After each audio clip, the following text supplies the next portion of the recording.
Hi, my name is Patrick and I'm here to basically discuss about how to formulate a strategy for the MBA CET examination. So I have scored rank 1 twice, 2011-12 and 99.99 number of times. I do help my students to formulate a strategy. So based on that and based on evaluating my students' mocks, I'll be able to tell you how to go about formulating a strategy. Now let's be very clear that there is no best strategy. Each person is different. And since each person is different and unique, the strategy will vary from individual to individual. And the strategy will basically depend upon the strengths and weakness of a student. Because each one has a different strength and a weakness, or the amount of strength. Maybe I'm very strong at maths, or I'm just strong at maths. And that can vary. Strategy will definitely vary. That's one parameter on which you will decide on a strategy. Also, one more parameter on which a strategy will depend upon is how you react on a pressure situation. So different people react differently, and therefore you need to be based on, because some people when they are under pressure they can think better, others cannot, and so on. The amount of you can think, that also matters. Also when you're tired, how do you react? So normally people are normally active in the start but are tired later on. So how well can you react? It will also depend upon that. So let's discuss how to formulate a strategy. The first, the parameter. One of the most important parameter when you look at deciding on the strategy is your marks per minute. So normally I tell find marks per minute for every type of question. So you have puzzles, you have machine input output, you have a different type of puzzle number series. For each of this, try to formulate a marks per minute. But understand this, the marks per minute do vary based on toughness of the question. Sometimes the questions are easy, you can score more marks per minute. Sometimes the toughness is high, you will score less marks per minute. But over a period of time, you will be fairly idea that which type of question gives you higher mark per minute and which type of question gives you lower mark per minute. So normally higher marks per minute is better. Don't look at your strength and weakness. Your strength will depend upon how much marks you get per minute. Because in CET, what is the problem is the time. You have 150 minutes only and you have 200 questions. So time is a constraint, and with this time you have to maximize your score. So your marks per minute becomes very important. For example, I'm very strong in mathematics and I can solve 5 questions in 10 minutes and get 100% accuracy. So it's very strong. So my marks per minute is 0.5 per minute and I'm strong in mathematics. But in fill in the blanks, I'm relatively weak. I get 60% accuracy. But I can solve 5 questions in 5 minutes, and that means 3 marks in 5 minutes, which ends up at 0.6 marks per minute. So given a choice between mathematics and English, I will definitely choose fill in the blanks because I'm getting a higher marks per minute. That helps you to decide and plan your strategy, because higher marks per minute is what you're going to solve, lower marks per minute is what you're going to leave, no matter what your strength or weakness is. But solving verbal, despite having a low accuracy, is still better because you're getting more marks per minute. So always try to increase your marks per minute. Now, way to improve your marks per minute is either you increase your accuracy or reduce your time. These are only two ways of improving your scores. For any specific type of question, can you practice and improve accuracy, or can you practice and reduce time? Find ways to reduce time. Next is psychology plays a very important part. Now let's start with psychology at the start of the paper. Now what one should start becomes very important because that normally determines the whole tempo of the paper.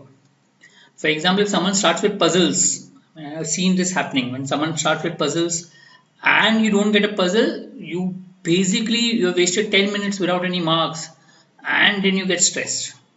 There's others who can be relaxed, so they can maybe start with puzzles. But if you're a person who gets tense very fast because they've not solved enough questions, then maybe puzzles may not be the right thing to solve.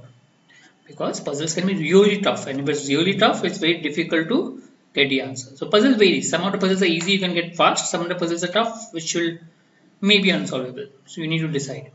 Some students are slow starters, others are fast. I'm normally a little slow starter. So if I put verbal in the start, I'm normally a little comparatively slow. So end up wasting a lot of time. Doesn't make sense. So for me, maybe a verbal in the end is better, which will only come to know when you keep on experimenting. So my suggestion is, apart from knowing your psychology, try to experiment as fast as possible.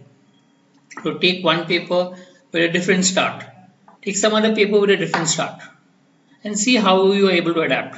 Understand, your strategy could also vary to some extent with regards to the difficulty level of paper. In one of the papers, maybe logic could be tough, other paper logic could be easy, we don't know. So you basically have to, keep experimenting to find out. Psychology in the middle also is important. What is psychology in the middle? A lot of students are tired after 1.5 hours. 1 hour, 1.5 hours, that's what mind can take and becomes difficult to focus. So at that point, if you start taking questions which requires a lot of thought, it could be unproductive. You may not get too much marks. So that is normally one of the most unproductive time for a lot of students. So try taking up a topic which you can solve even when you're tired at that point of time. Think about it. For me, like I'm comfortable with mathematics, I can solve maths when I'm tired. Maybe at 1.5 hours I can still go about solving mathematics or maybe logic.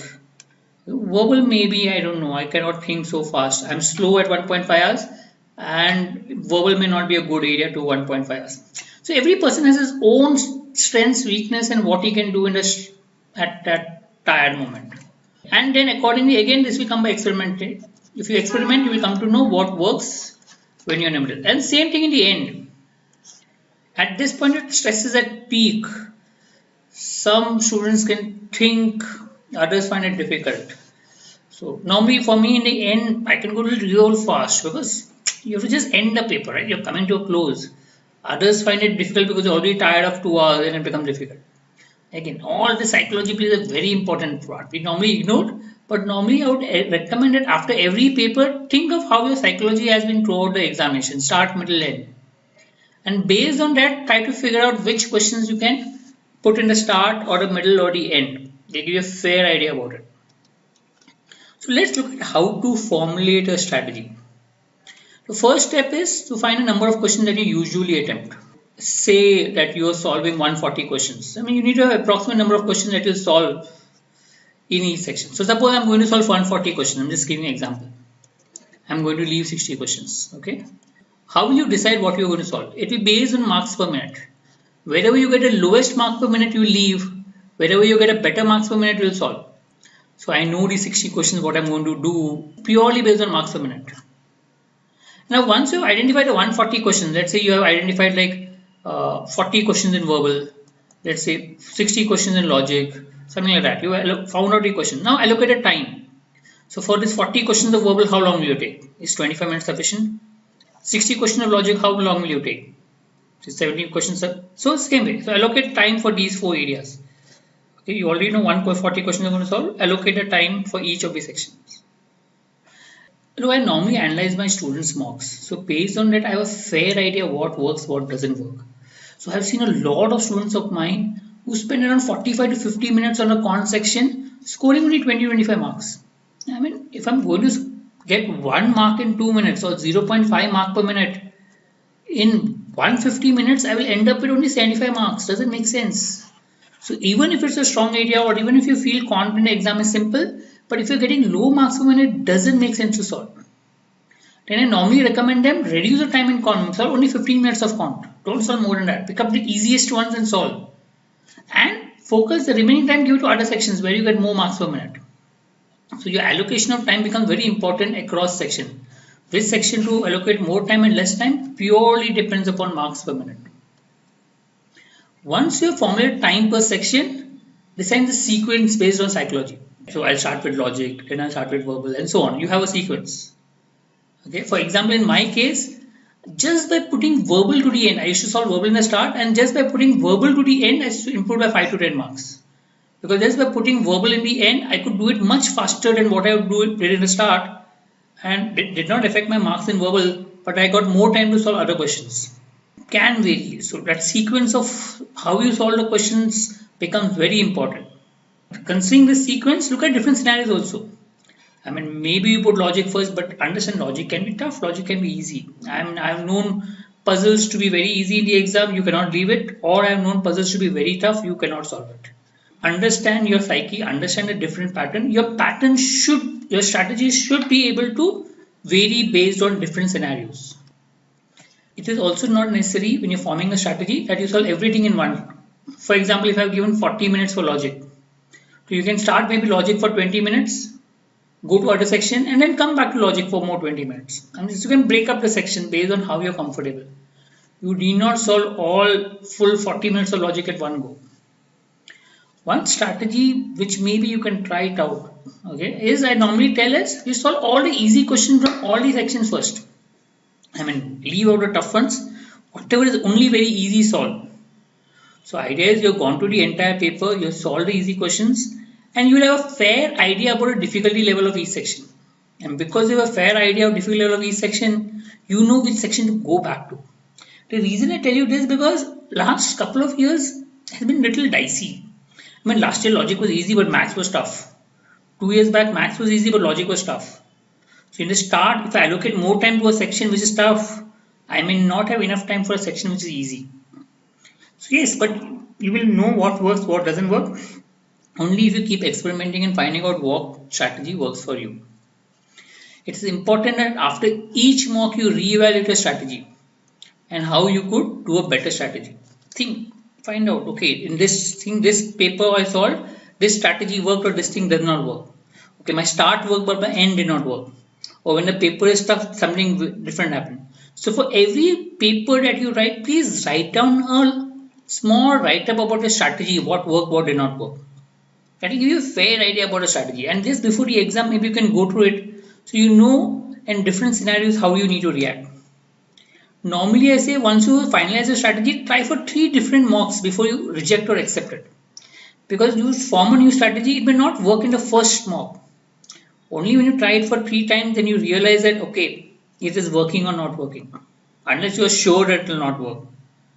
Based on the analysis, then after the 3 mocks, try a different strategy. I mean, even if you're comfortable with the first strategy, vary it, try different. You don't know what works, what doesn't work. You can always come back to your old strategy. But vary and see, figure out what works. And that is what will help you with regards to improvement in score. I've seen change of strategy can actually increase the score by 20-25 marks. I've already uploaded a video of how I formulated the strategy. You can see that. I varied around 4 to 5 times my entire strategy, and that helped me to improve my score drastically during my preparation, purely because of strategy. So look at that. I may load more videos on CET and how to prepare. If you like the video, please press like, and you can subscribe to the channel. I will try and load more videos as and when I get the time. Thank you for watching. See you next time.